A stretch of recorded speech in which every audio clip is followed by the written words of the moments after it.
Morning, everybody. Michelle is here. It's Sunday morning, and for some reason, Sundays have always been um, kind of a pleasant, one of the more pleasant days of the week for some reason, because it seems like everybody was a lot more calm on Sundays than they were on any other day of the week. Because we always wanted Friday to hurry and get here, and when Friday got here, we did this and that and the other. And then Saturday was usually cleaning up or being outside. I remember as a young girl that was like a busy day for us. Running around. And then as I became an adult, same thing, kind of running around, taking care of the house. And then it seems as though when it came to Sunday, everything just kind of calmed down a little bit. Everybody was preparing themselves for Monday, which everybody hated Monday, and then it just goes on and on and on. Um, and so as part of my uh, developing series of videos, I'm sitting here contemplating and thinking about things, and a role model hit my brain, and at one point I said, my parents, my siblings, they were definitely like role models. Now, role models can be positive and negative. They can be good or bad. The thing is that they all were in my life, and I learned something from my parents. I learned something from my siblings. Okay. I also learned things from, the predators in the neighborhood. Okay. The sociopaths and psychopaths in the neighborhood. People with mental illness in the neighborhood, sexual orientation in the neighborhood, illicit behavior such as prostitution, drug use. Okay, all that was in my neighborhood, which was predominantly black and Spanish.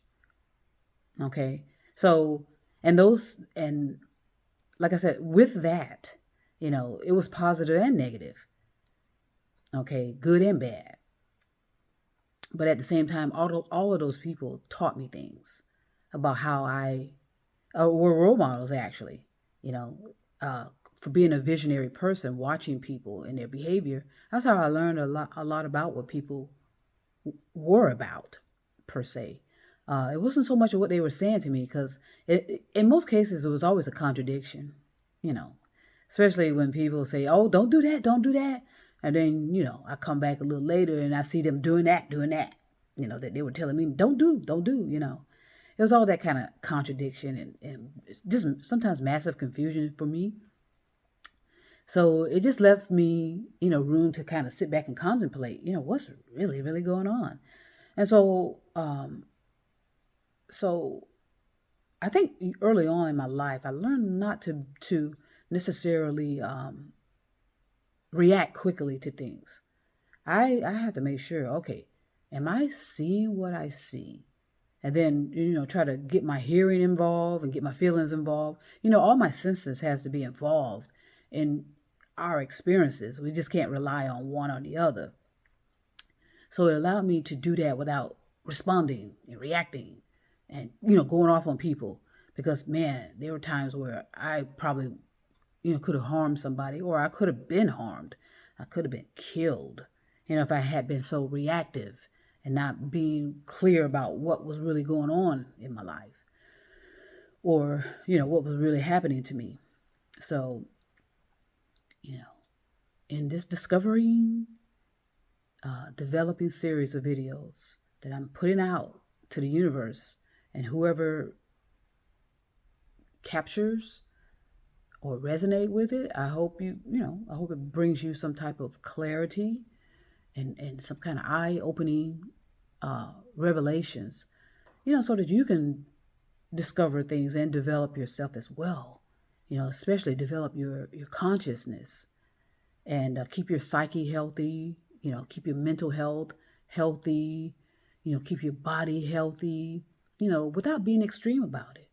While without being extreme and obsessive about it. Do the best you can to make sure you're being clear in your thoughts about your actual reality, and that you're not off in space which is fine to be off in space, by the way. I love being off in space, but that's just a figure of speech. But you want to be grounded at some point in your decisions. You want to be grounded in so many in your reality, and make sure you know where you're standing. Okay, you know what you're hearing, what you're seeing, and that it's reasonable and it's understanding. Okay, you may not necessarily, it may not necessarily make sense to you, but if those factors are there, that it can be reasonable. That's reasonable. And yeah, that can be. I can understand that. I can understand that because so many things are going to start happening.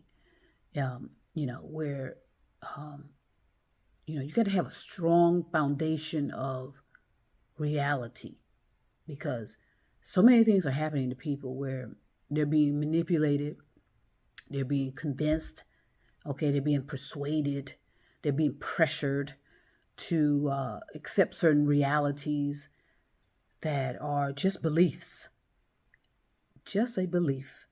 And a lot of people are doing a lot of things to scare people. And that's the part and when you're scared, guess what you do when you're scared? You overreact in most cases. Flight or fright, you overreact, you're not thinking clearly, you're panicking, and then that's when things start happening.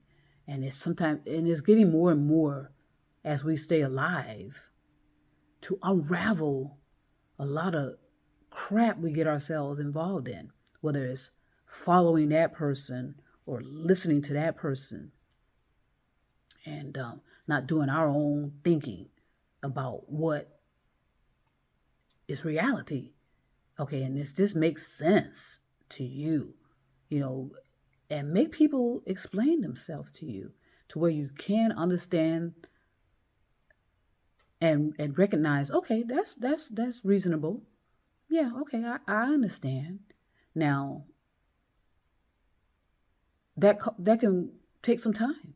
And so people need to allow you to take time to make decisions that will be affecting you, and not just blatantly make decisions, because you think you're superior in doing so, and it affects the whole community, it affects the whole universe.